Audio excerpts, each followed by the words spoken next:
Teaching your children how to properly use utensils is very important. As soon as your child is past the toddler stage and has kind of mastered holding a spoon and bringing it to their mouths, I recommend giving them a fork and really teaching them how to use it the right way. Teach your child how to use the fork properly, because it's kind of like learning how to hold a pencil, and once you learn how to hold it one way, it's really hard to break any sort of habit, and it'll just be harder for your child to master the correct way.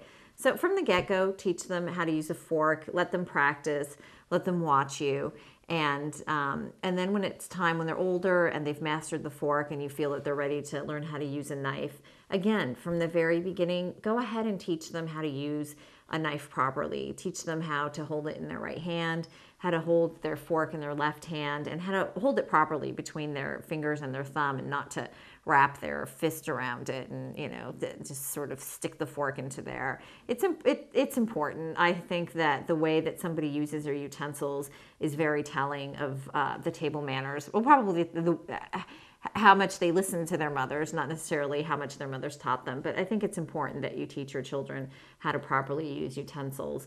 Also, be sure, obviously, for safety reasons, to tell your children not to swing their forks or their knives around at the table. They're not weapons or toys. They're not to stick their brother or their sister across the table with their fork. They really need to keep their utensils either on their plates or in their hands and up to their mouths. And always caution a child never to put a knife into their mouths, because there are obvious dangers with that.